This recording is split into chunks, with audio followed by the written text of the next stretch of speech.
আসসালামু আলাইকুম। সবার আগে বাছাই করা 10টি আন্তর্জাতিক খবর জানিয়ে দেব। প্রথমেই থাকছে শিরোনাম।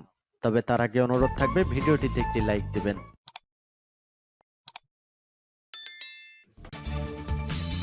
সংবাদের শুরুতেই জানিয়ে দিব সংবাদ শিরোনাম। শান্তি প্রক্রিয়ায় বাধা নেতানিয়াহুর প্রতি হতাশ যুক্তরাষ্ট্র।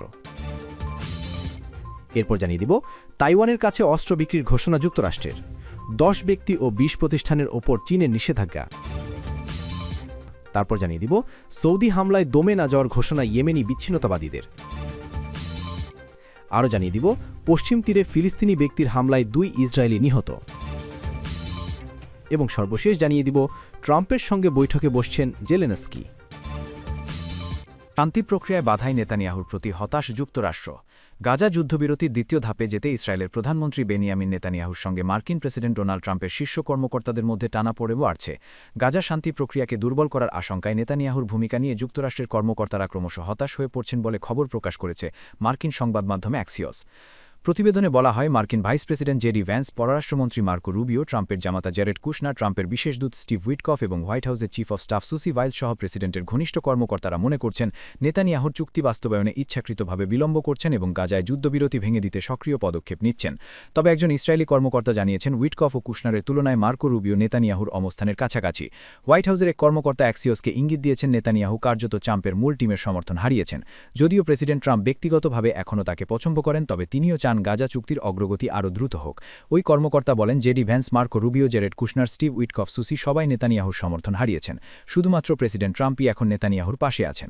প্রতিবেদনে আরও বলা হয়, উইটকফ ও কুশনার প্রস্তাবিত পরিকল্পনা, বিশেষ করে গাজাকে নিরস্ত্রীকরণ সংক্রান্ত ধারণায় নেতানিয়াহু সংশয় প্রকাশ করেছেন। এটি নিরস্ত্রীকরণ শান্তি পরিকল্পনার মূল বিষয়। এদিকে গাজা নিয়ে শান্তি কাউন্সিল বা ফিলিস্তিনি টেকনোক্র্যাট সরকারের ঘোষণা করতে পারেন মার্কিন প্রেসিডেন্ট ডোনাল্ড ট্রাম্প। ইসরায়েলি গণমাধ্যম জানিয়েছে, জানুয়ারি থেকেই গাজা যুদ্ধবিরতির দ্বিতীয় ধাপে যেতে চায় হোয়াইট হাউস। তবে প্রধানমন্ত্রী নেতানিয়াহুর আপত্তির কারণে এ প্রক্রিয়া বিলম্বিত হচ্ছে বলে অভিযোগ উঠেছে। এ ধাপে গাজায় দৈনন্দিন প্রশাসনিক কার্যক্রম পরিচালনার জন্য একটি অরাজনৈতিক ফিলিস্তিনি সরকার গঠনের বিষয়টি অন্তর্ভুক্ত রয়েছে। তবে ইসরায়েলি প্রধানমন্ত্রী নেতানিয়াহুর আপত্তির কারণে এ প্রক্রিয়া বিলম্বিত হচ্ছে বলে অভিযোগ উঠেছে। গণমাধ্যমের খবরে বলা হয়, ট্রাম্পের বিশেষ দূত স্টিভ উইটকফ সম্প্রতি ইসরায়েলি কর্মকর্তাদের সঙ্গে বৈঠকে যুক্তরাষ্ট্রের এই পরিকল্পনার কথা তুলে ধরেন। তবে এই পরিকল্পনার বিরোধিতা করছেন নেতানিয়াহু। বিশেষ করে হামাস নিরস্ত্রীকরণের প্রস্তাব নিয়ে সন্দিহান তিনি। তাইওয়ানের কাছে অস্ত্র বিক্রির ঘোষণা যুক্তরাষ্ট্রের 10 ব্যক্তি ও 20 প্রতিষ্ঠানের উপর চীনের নিষেধাজ্ঞা। তাইওয়ানে অস্ত্র বিক্রির অভিযোগে যুক্তরাষ্ট্রের 10 ব্যক্তি ও 20টি প্রতিরক্ষা প্রতিষ্ঠানের উপর নিষেধাজ্ঞা আরোপের ঘোষণা দিয়েছে চীন। শুক্রবার 26 ডিসেম্বর চীনের পররাষ্ট্র মন্ত্রণালয় এই সিদ্ধান্ত জানায়। নিষেধাজ্ঞার আওতায় সংশ্লিষ্ট প্রতিষ্ঠান ও ব্যক্তিদের চীনে থাকা সম্পদ জব্দ করা হবে বলেও জানায় চীন। অপরদিকে চীনের এই পদক্ষেপের বিরুদ্ধে যুক্তরাষ্ট্রের তীব্র আপত্তির কথা জানিয়েছেন দেশটির পররাষ্ট্র দফতরের এক মুখপাত্র।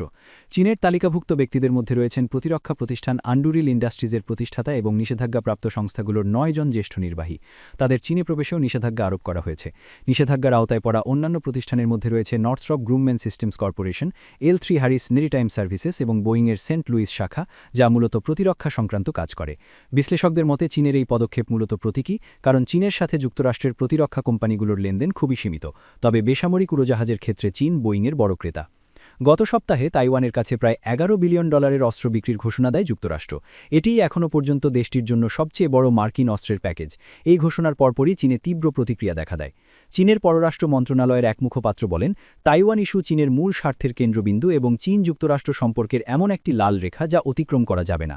তিনি আরও বলেন, তাইওয়ানকে অস্ত্র দেওয়ার মতো বিপজ্জনক প্রচেষ্টা বন্ধ করার জন্য যুক্তরাষ্ট্রের প্রতি আহ্বান জানান।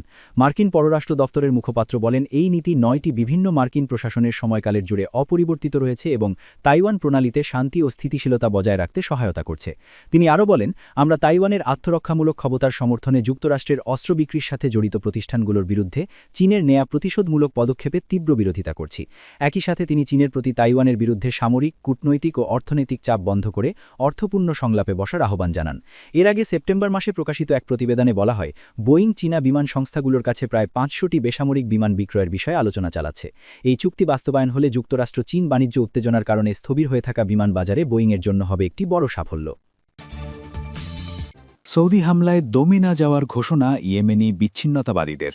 ইয়েমেনের বিচ্ছিন্নতাবাদীরা জানিয়েছে, তাদের অবস্থানে সৌদি আরবের বিমান হামলায় তারা মোটেও দমে যায়নি। গত মাসে বিশাল এলাকা দখলের পর শুক্রবার এই হামলার মাধ্যমে দুই পক্ষের উত্তেজনা নতুন উচ্চতায় পৌঁছাল। সংযুক্ত আরব আমিরাত সমর্থিত এই বিচ্ছিন্নতাবাদীরা দক্ষিণ ইয়েমেনকে আবারও একটি স্বাধীন রাষ্ট্র হিসাবে প্রতিষ্ঠিত করতে চায়। গত কয়েক সপ্তাহে তারা বেশ কিছু এলাকা নিজেদের নিয়ন্ত্রণে নিয়েছে। অন্যদিকে ইয়েমেন সরকারের প্রধান সমর্থক ও আঞ্চলিক পরাশক্তি সৌদি আরব তাদের পিছু হটার হুঁশিয়ারি দিয়েছে। সৌদি আরব এবং আরব আমিরাতের মিত্র যুক্তরাষ্ট্র শুক্রবার সব পক্ষকে সংযমের আহ্বান জানিয়েছে। তবে হাজরামাউত প্রদেশে চালানো এই বিমান হামলায় তাৎক্ষণিকভাবে কোনো হতাহতের খবর পাওয়া যায়নি। দীর্ঘ এক দশকের বেশি সময় ধরে চলা এই যুদ্ধ ইয়েমেনকে এক ভয়াবহ মানবিক বিপর্যয়ের মুখে ঠেলে দিয়েছে।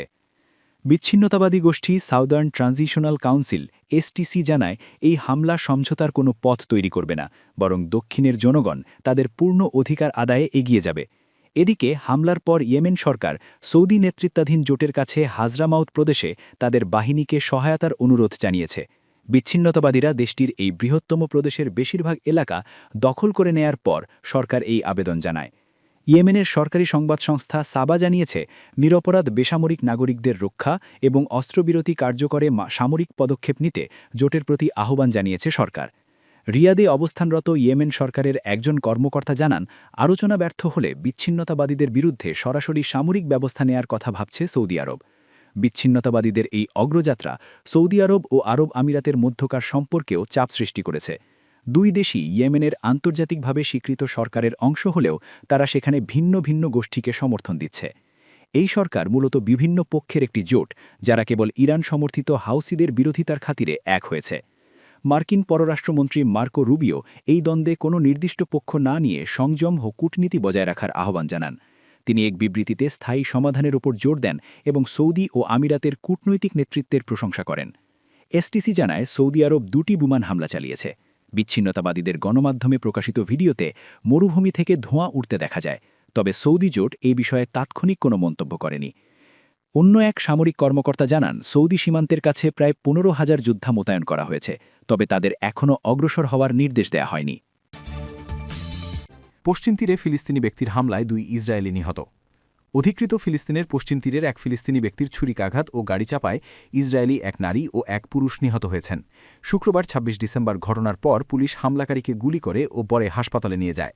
এক বিবৃতিতে ইসরায়েলি পুলিশ জানিয়েছে, প্রাথমিক তদন্তে দেখা যাচ্ছে এটি ছিল একটি ধারাবাহিক সন্ত্রাসী হামলা, যা শুরু হয় বেইত শেয়ান শহরে। সেখানে এক পথচারীকে গাড়ি চাপা দেওয়া হয়। বিবৃতিতে আরও বলা হয়, বেইত শেয়ানের পরে রোড 71-এর কাছে এক তরুণীকে ছুরিকাঘাত করা হয়।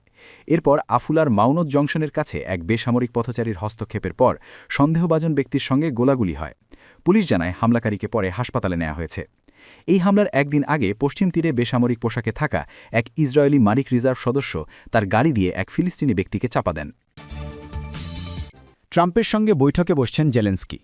মার্কিন প্রেসিডেন্ট ডোনাল্ড ট্রাম্পের সঙ্গে বৈঠকের প্রস্তুতি নিচ্ছেন ইউক্রেনের প্রেসিডেন্ট ভলোদিমির জেলেনস্কি। বৈঠকে যুক্তরাষ্ট্রের মধ্যস্থতায় প্রস্তাবিত 20 দফা শান্তি পরিকল্পনা এবং ইউক্রেনের জন্য মার্কিন নিরাপত্তা নিশ্চয়তা নিয়ে আলোচনা হওয়ার কথা রয়েছে। শুক্রবার 27 ডিসেম্বর সংবাদমাধ্যম বিবিসির প্রতিবেদনে বলা হয়, স্থানীয় সময় রোববার 28 ডিসেম্বর ফ্লোরিডায় 2 প্রেসিডেন্টের মধ্যে এই বৈঠক হতে পারে। মার্কিন বিশেষ দূত স্টিভ উইটকফ এবং প্রেসিডেন্ট ট্রাম্পের জামাতা জ্যারেড কুশনারের সঙ্গে আলোচনার পর জেলেনস্কি জানান, এই সংলাপে নতুন কিছু ধারণা উঠে এসেছে যা সত্যিকারের শান্তির কাছাকাছি যেতে সহায়ক হতে পারে। বৃহস্পতিবার মার্কিন প্রতিনিধিদের সঙ্গে প্রায় 1 ঘণ্টা ফোন আলাপের পর জেলেনস্কি তার সোশ্যাল মিডিয়া পোস্টে বলেন, আমরা কাজের নির্দিষ্ট কিছু বিষয় নিয়ে আলোচনা করেছি। সত্যিকারের শান্তিকে কিভাবে কাছে আনা যায় সে বিষয়ে আলোচনার কাঠামো, বৈঠক এবং সময়সূচি নিয়ে কিছু নতুন ধারণা এসেছে। জেলেনস্কির দাবি, প্রস্তাবিত শান্তি পরিকল্পনার কাজ প্রায় 90% সম্পন্ন। শতভাগ প্রস্তুত করাই কিয়েভের লক্ষ্য। তিনি জানান, নতুন বছরের আগেই উচ্চ পর্যায়ের এই বৈঠক থেকে আসতে পারে অনেক গুরুত্বপূর্ণ সিদ্ধান্ত। প্রতিবেদনে আরও বলা হয়, একদিন আগে ফ্লোরিডায় মার্কিন ও ইউক্রেনীয় প্রতিনিধিদের মাধ্যমে হালনাগাদ করা 20 দফা শান্তি পরিকল্পনার বিস্তারিত তুলে ধরেছিলেন জেলেনস্কি। এই পরিকল্পনা নিয়ে বর্তমানে নিবিড় দর কষাকষি চলছে। এই পরিকল্পনায় ইউক্রেনের পূর্বাঞ্চল থেকে সেনা প্রত্যাহার এবং সেখানে একটি অসামরিক অঞ্চল তৈরির প্রস্তাব রয়েছে। যদিও জেলেনস্কি বলেছেন, যে অঞ্চলগুলো থেকে ইউক্রেনীয় সেনা সরে আসবে সেখানে নিরাপত্তার দায়িত্ব ইউক্রেনীয় পুলিশকেই পালন করতে হবে। পরিকল্পনাটিতে সবচেয়ে গুরুত্বপূর্ণ অংশ হল, যদি রাশিয়া ভবিষ্যতে আবারও আক্রমণ করে তবে যুক্তরাষ্ট্র, ন্যাটো এবং ইউরোপীয় দেশগুলো সমন্বিতভাবে সামরিক জবাব দেবে, এমন নিরাপত্তা নিশ্চয়তা।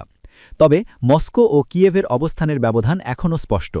জ্যেষ্ঠ রুশ আধিকারিক জানান, যুক্তরাষ্ট্রের সঙ্গে যে পরিকল্পনা নিয়ে আলোচনা চলছে তা ইউক্রেনের প্রস্তাবের সঙ্গে মৌলিকভাবে ভিন্ন।